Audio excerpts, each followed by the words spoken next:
आप सभी लोगों को मेरा चैनल पसंद आता हो तो लाइक करें, सब्सक्राइब करें प्लीज़। शराबी गरम क्या है वेटर, चाउमीन शराबी और गरम वेटर, सूप शराबी और गरम वेटर, उबलता पानी शराबी और गरम वेटर, आग का गोला है साले शराबी, लेकर आओ बीड़ी जलानी है।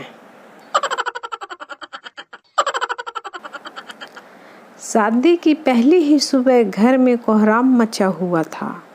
दूल्हे ने काम वाली को थप्पड़ रसीद कर दिया था। हद होती है बेवकूफ़ी की, मम्मी की आवाज़ आई। लेकिन मम्मी, ये रंगे हाथों पकड़ी गई है। देखो तो इसके हाथ में मेरी बीवी के मुंह दिखाई का कंगन है। वह बेचारी हक्का बक्का एक कोने में खड़ी सबको देख रही थी। मम्मी ने उसको पकड़ा, सेज वाले बेड पे बैठाया और दूल्हे को घूरती हुई आंखों से अपने साथ बाहर आने का इशारा किया और कहा, कमबख्त, ये काम वाली नहीं, दुल्हन है तुम्हारी, अभी अभी मुंह धोकर आई है।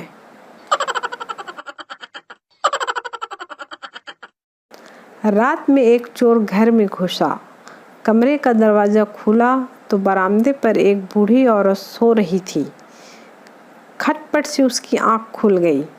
चोर ने घबरा कर देखा तो वह लेटे लेटे बोली, बेटा, तुम दिखने से किसी अच्छे घर के लगते हो।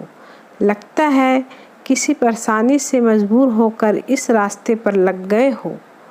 चलो कोई बात नहीं, अलमारी के तीसरे बक्से में एक तिजोरी है, इसमें का सारा माल तुम चुपचाप ले जाना, मगर पहले मेरे पास आकर बैठो। मैंने अभी अभी एक ख्वाब देखा है, वह सुनकर जरा मुझे इसका मतलब तो बता दो। चोर उस बूढ़ी औरत की यह बात सुनकर अभिभूत हुआ और चुपचाप उसके पास जाकर बैठ गया। बुढ़िया ने अपना सपना सुनाना शुरू किया। बेटा, मैंने देखा कि मैं एक रेगिस्तान में खो गई हूँ। ऐसे में एक चील मेरे पास आई और उसने 3 बार जोर जोर से बोला, पंकज पंकज पंकज। बस फिर ख्वाब खत्म हो गया और मेरी आँख खुल गई। जरा बताओ तो इसका मतलब क्या हुआ? चोर सोच में पड़ गया। इतने में बराबर वाले कमरे से बुढ़िया का नौजवान बेटा पंकज अपना नाम जोर जोर से सुनकर उठ गया और अंदर आकर चोर की जमकर धुनाई कर दी। बुढ़िया बोली, बस करो, अब यह अपने किए की सजा भुगत चुका। चोर बोला, नहीं नहीं, मुझे और कूटो सालो, ताकि मुझे आगे याद रहे कि मैं चोर हूँ, सपनों का सौदागर नहीं।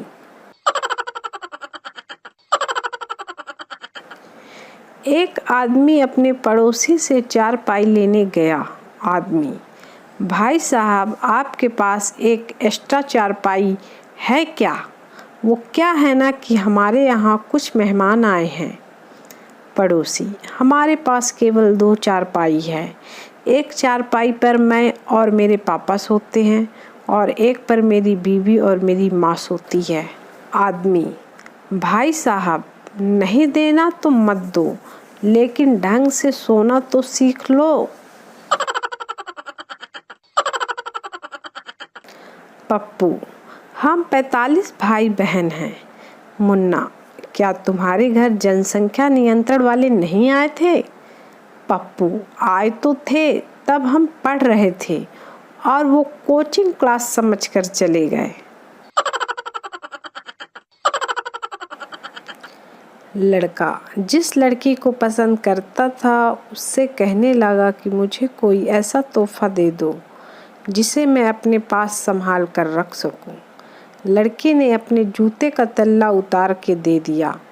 लड़का वह तल्ला लेकर सोनार के पास गया और उससे कहा कि चांदी का फ्रेम बनाकर इस तल्ले को इसमें जड़ दो। सोनार ने कहा, कल आकर ले जाना। अगले रोज लड़का तल्ला लेने गया तो सोनार ने लड़के से पूछा कि यह जूता किस पीर साहब का है। लड़के ने कहा कि यह किसी पीर साहब का नहीं बल्कि मेरी महबूबा का है। सोनार ने कहा, उठ खबीस की औलाद, कल से मेरा सारा खानदान जूती चूम चूम के पागल हो गया है।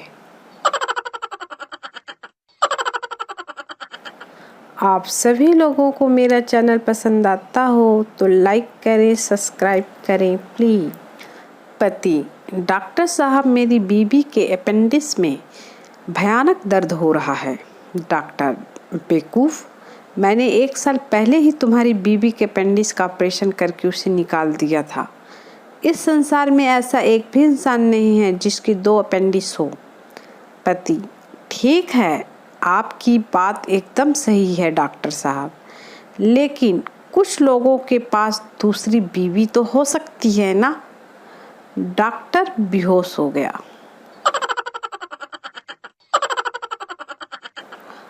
आर्मी ट्रेनिंग के दौरान अफसर ने पूछा, ये हाथ में क्या है? सुरेश, सर बंदूक है। अफसर, ये बंदूक नहीं, तुम्हारी इज्जत है, शान है, ये तुम्हारी माँ है, माँ। फिर अफसर ने दूसरे सिपाही रमेश से पूछा, ये हाथ में क्या है? रमेश, सर ये सुरेश की माँ है, उसकी इज्जत है, उसकी शान है और हमारी मौसी है, मौसी। सर बेहोश हो गए। पति ने अपने पति को एक संदेश भेजा, ऑफिस से वापस आते समय रास्ते में सब्जियां खरीदना मत भूलना। और सविता ने आपको नमस्ते कहा है। पति, सविता कौन है? पत्नी, कोई नहीं, मैं यह सुनिश्चित कर रही थी कि आप मेरा संदेशा पढ़ रहे हैं या नहीं। कहानी में ट्विस्ट। पति, लेकिन मैं सविता के साथ हूँ, तुम किस सविता के बारे में बात कर रही हो? पत्नी, तुम कहाँ हो? पति, सब्जी बाजार के पास। पत्नी, रुको, मैं वहाँ आती हूँ। 10 मिनट के बाद वह अपने पति को, तुम कहाँ हो? पति, मैं तो ऑफिस में हूँ, अब जो भी सब्जियाँ तुमको चाहिए ले लो।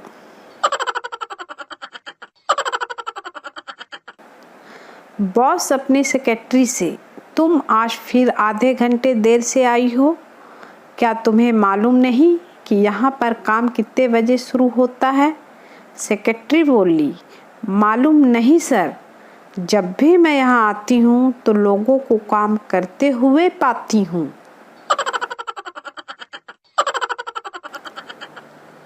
दो कुत्ते आपस में बात कर रहे थे।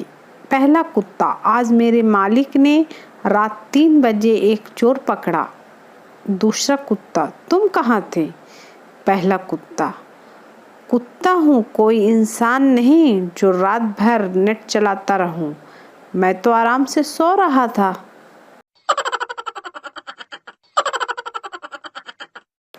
एक सजी धजी महिला एक डेंटिस्ट के क्लिनिक गई। महिला, एक दांत निकलवाना है पर सिर्फ 10 मिनट में, कोई बेहोशी या पेन किलर की ज़रूरत नहीं, थोड़ा बहुत दर्द होता है तो होने दो पर जल्दी, मुझे एक किटी पार्टी में जाना है। डॉक्टर, कमाल है, गजब की बहादुर महिला हैं आप। आइए एक जमीन चेयर पर लेट जाइए, दिखाइए कौन सा दांत है। महिला अपने पति से, जाओ लेट जाओ और बता दो कौन सा दांत है।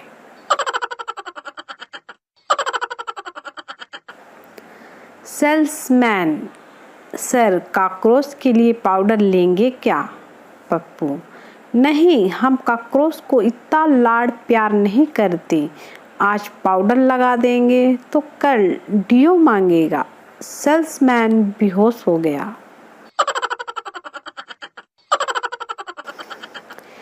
एक मुर्गा अपने मालिक को खिड़की से बैठा देख रहा था। मालिक बहुत बीमार था और उसकी पत्नी उसके बगल में बैठी थी। मालिक की पत्नी बोली, आपको बहुत तेज बुखार है, मैं आपके लिए चिकन सूप बना लाती हूँ। इतना सुनते ही मुर्गे के तोते उड़ गए। मुर्गा बोला, बहन जी, एक बार पैरासिटामोल देखकर भी देख लो जरा।